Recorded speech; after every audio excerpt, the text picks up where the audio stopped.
Magandang araw sa inyong lahat, mga giliw naming tagapakinig.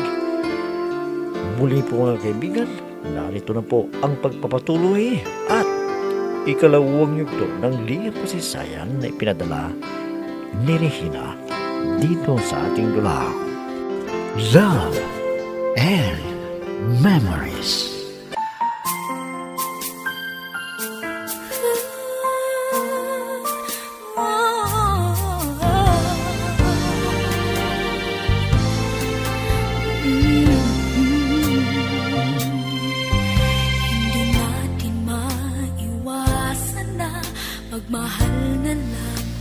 Sa aming pagbabakasyon kina Lola Suring, ay may nakilala akong dalawang binata. Nauna si Leo at inimbitahan niya akong mamasyal. Pero nagpaalam siya kina Lola at Mama, kaya pinayagan naman siya. Napakasaya ko at nalibang sa magandang kapaligiran. Kinabukasan, sumunod si Rex na nakipagkilala sa akin. At ganoon din, hiniling niya na ipasyal din ako sa bahay nila dahil gusto niyang matikman ko ang iba't ibang prutas, lalong-lalo na ang buko.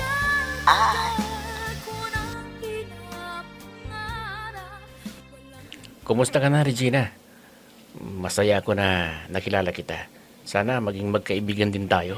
Pwede naman na maging kaibigan kita, Rex, para madagdagan ang kaibigan ko dito. At sa palagay ko, masaya dito sa inyong lugar. Oo, lalo na pag pumayag ka na ipasyal kita sa aming bahay sa ibang araw. Dahil pinagbigyan mo na si Leo. Sana ako rin ay maimbitahan kita para matikman mo naman ang iba't ibang prutas na tanim namin at mga gulay. Ha? Papaano ba to? Papaunlakan ko ba rin ba ang Rex na to? Sige Rex. Pero kailangan munang ipapaalam mo ako kina Lola at Mama ha, kung papayag sila. Para hindi ka naman magtampo sa akin. Sige. Tsaka salamat ni Gina dahil pinagbigyan mo ako sa nyaya ko. At magpapahanda rin ako ng mga kakanin na luto dito sa probinsya. Naku, yun ang gusto kong matikman. Baka tataba ako rito pag lagi ninyo akong pakakainin ng mga prutas at mga gulay at iba pang kakanin. Salamat sa inyo ni Leo ha. Napakabuti niyo sa akin.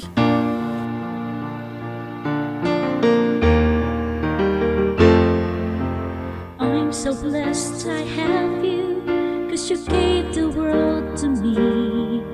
You're my inspiration, the perfect one in my life forever. You make my life complete. Ayun si Rex. Nandito pala sa bahay ni na Leo. Ano kayang ginagawa niya dito? Teka. Ang mabuti pa ay lalapitan ko para malaman ko kung bakit hindi siya dumating sa aming usapan. Hoy Rex! Sino ba yung tinitingnan mo dyan kina Lola Suring? Ha? Ikaw pala, Janice. Kuan.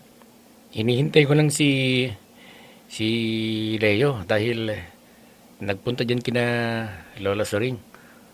Saan ka ba galing? Ano? Ang ibig mong sabihin? Nakalimutan mo ang usapan natin? Pinuntahan kita sa bahay ninyo, no? Pero wala ka. Yung pala, nandito ka. Ha? Nako. Oo nga pala, no. May pinuntan kasi kami ni Leo. Nagpasama sa akin. Kaya di na ako napunta sa usapan natin. Pasensya ka na, ha? Ewan ko sa'yo. Di ka na sana sumama. Nagdahilan ka na lang sana para di ako naghintay sa'yo ng matagal. Talagang sorry, Janice. Hindi ko sinasadya. Tuloy na lang tayo. Total, may oras pa naman eh. Halika na, para hindi ka magtampo sa akin. Puntahan natin yung gusto mo habang wala pa akong pupuntahan.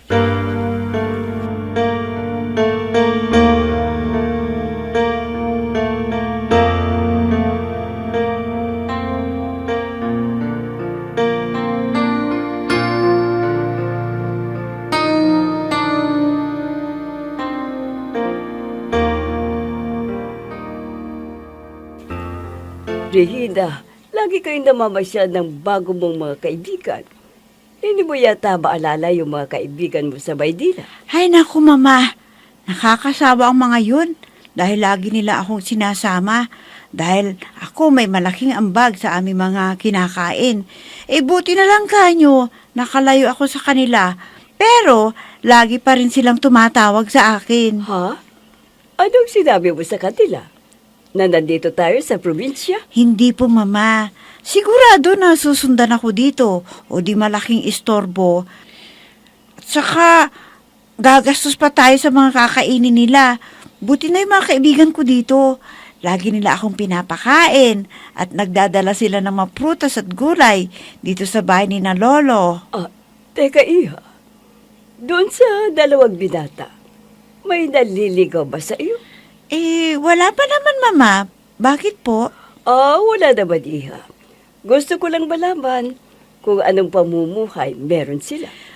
Si Leo mama, may buki rin sila at may katamtaman lang ang buhay niya. Pero si Rex, may kayang pamilya. Malawak ang buki rin. At malawak din yung taniman nila ng iba't ibang prutas. At may nyugan pa sila, mama. Sana ang piliin mo ay yung maging maginhawa ang buhay mo, anak. Dahil maswerte ang sasagutin mo. Dahil may pinag-aralan ka. Kahit na anong oras ay pwede kang pumasok sa trabaho. Pero mama, ayokong magtrabaho dito. Gusto ko kayong bigyan ng maginhawang buhay sa pinagpaguran ko at hindi sa pamamagitan ng pag-aasawa sa may kaya. Baka laitin pa ako.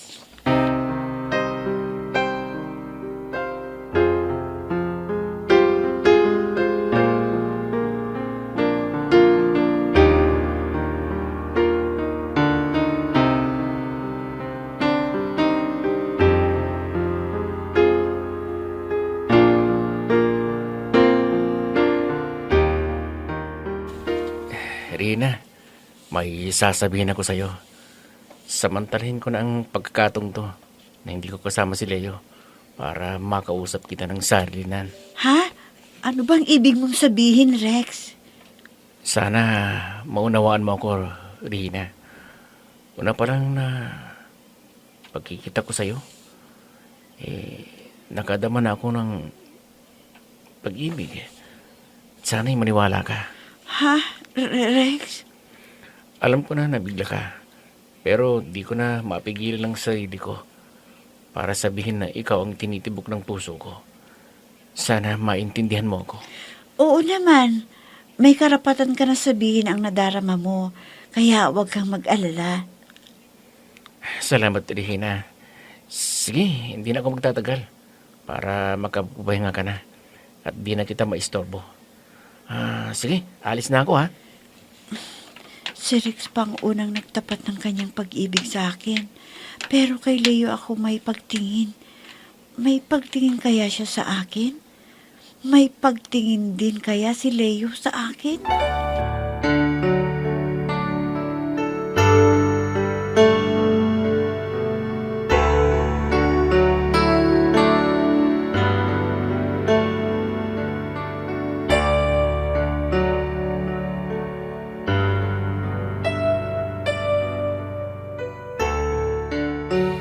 Leo, may gusto akong itanong sa'yo. Sana, sabihin mo sa akin ng totoo ah. Sige. Ano ba yun, Denise? Si Rex, Hmm. nakita ko na dumaan kagabi at may angkas na babae. Sino ba yun? Siya ba yung bagong nililigawan niya at ipinalit sa akin? Ano? Nakita mo pala sila, ha? Oh, bakit ka tumawa? Totoo bang may ibang ipinapasyal kaya nakakalimutan akong dalawin? Hindi totoo yung sinasabi mo, Janice. Si Regina yun. Bagong nakilala namin ni Rex. At naging kaibigan namin. At nagbabakasyon sila ng mama niya sa kanilang lola. Apo nila yun, ni Lola Suring. Ganun ba? Bakit hindi na lang ikaw ang naghatid? May tricycle ka naman. Ako sana, pero Nasiraan kasi yung motor ko eh. Kaya si Rex na lang yung naghatid sa kanya. Alam mo ba, Leo? Parang matabang nang ipinapakita sa akin ni Rex eh. Baka naman may gusto na siya sa babaeng yun. Wala. Kaya huwag kang mag-alala. Hindi ka papalitan ni Rex. Alam mo, ako may kusunod sa babaeng yun. At hindi si Rex. Araw-araw na lang pinapayuhan ng sarili na kaya ko pa lahat pwede pa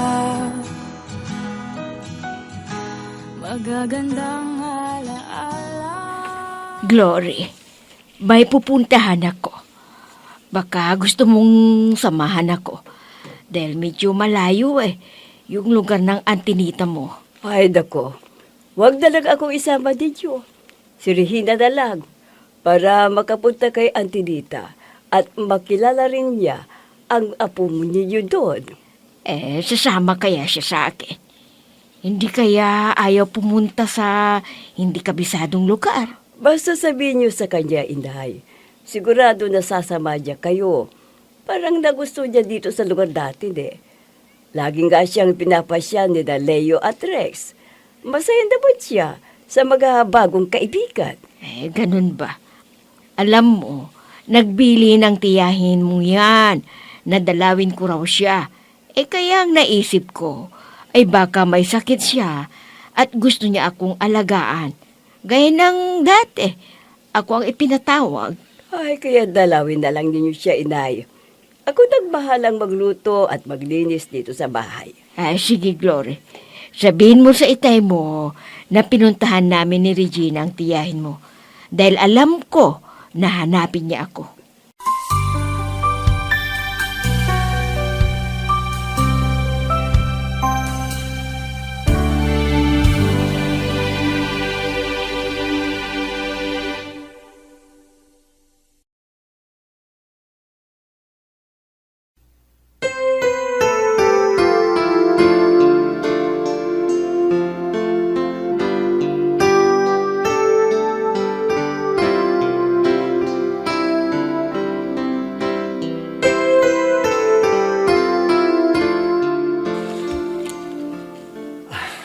Pare, alam mo ba na nagtanong si Jenny sa akin na parang nagbago ka na daw sa kanya.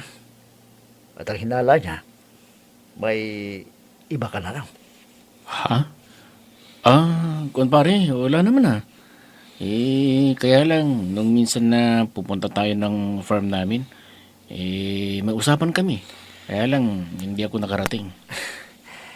At isa pa pare, nakita ka ni Regina nung inihatid mo siya sa bahay nila. Masyado namang marteng babaeng yun. Noon, para akong baliwala sa kanya. Kaya naiinis na rin ako sa hindi niya pagpansin sa akin. Alam mo, talagang ganyan ang mga babae. Abang sinusuyo mo, nagmamalang Hindi mo maintindihan. Hahabol-habol na pala sa'yo. Ewan ko pare. Para na rin nawawalang pagmamahal ko sa kanya. Ha? Dahil hindi ko maintindihan ang gaya niya. Alam mo pare, mahal ka ni Janice Baka naman sinusubukan ka lang niya.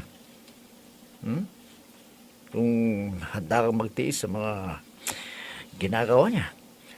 Alam mo bang masamang loob niya nung nakita kayo na may kasama kang ibang babae. Kaya kung ako sa'yo, puntan mo na. Suyuin mo siya muli para mawala yung tampo niya sa'yo. Huwag na pare. Mas mabuti na malaman niya na hindi pwede sa akin ang maging sunod-sunuran sa mga luho niya. Ha?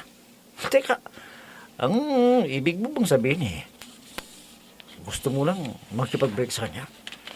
Ba, sayang naman pare, ang ilang taon na magnobyo kayo. Maayos naman yung samahan ninyo dalawa. Bakit kayo parang nagbago ka na? Ewan ko ba pare? Bigla nawalan ako ng gana sa kanya. Tsaka, masyadong makulit. Bahala na sa kanyang buhay. Basta, sasabihin ko na maghanap na siya ng ibang mamahalin niya.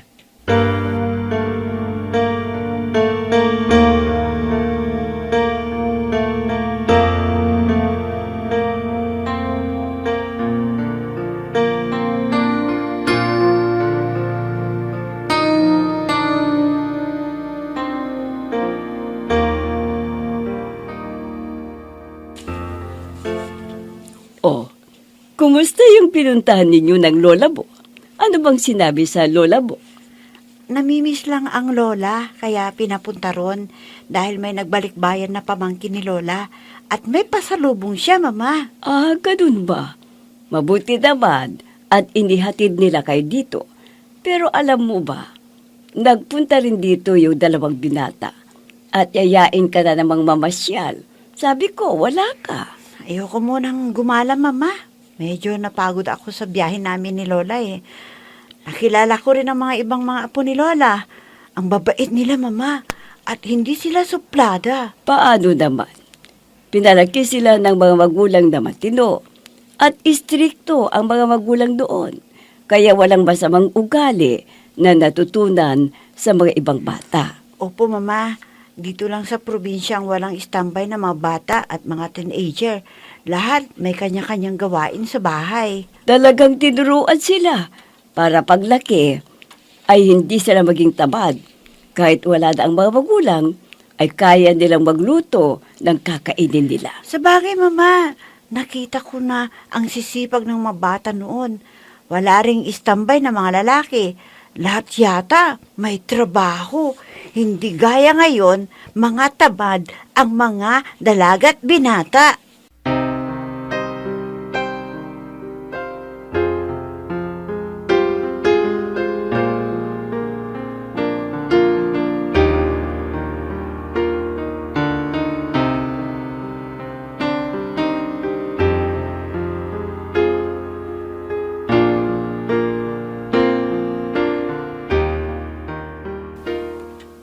Regina, nandito na naman ako para malaman ko kung may pag-asa ako sa'yo o wala.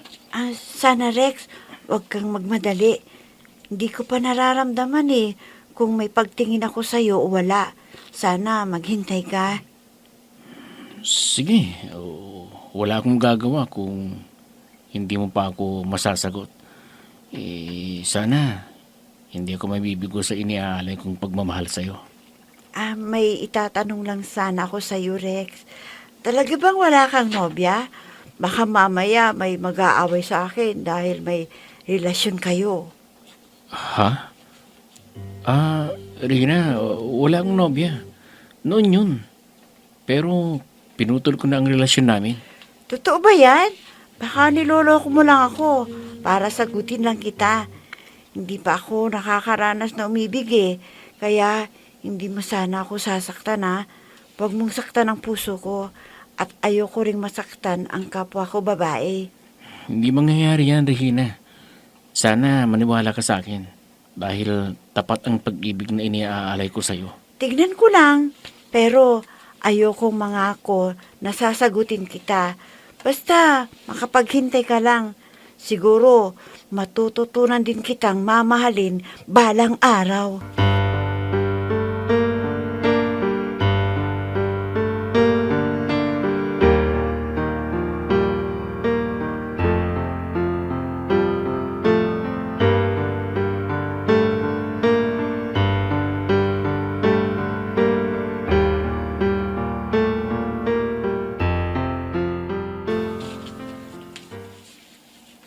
Regina, may gusto sana akong ipagtapat sa iyo Sana, huwag kang magalit. Ha? Ano bang nais mong malaman ko? Sige, sabihin mo, makikinig ako. Kung kasi, alam mo, nung una kitang nakita, may naramdaman ako kaagad. Umiibig ako sa'yo. Ha? Sana, maintindihan mo kung ka magalit. Siyempre, bigyan mo pa ako ng sapat na panahon para makapag-isip at madama ko ang sinasabi mo. Oo. Na ako maghintay kung kailan mo ko sasagutin. At sana, huwag mo akong biguin. Pinapangako ko sa iyo na ikaw lang babaeng mamahalin ko habang ako'y nabubuhay. Ha? Leo?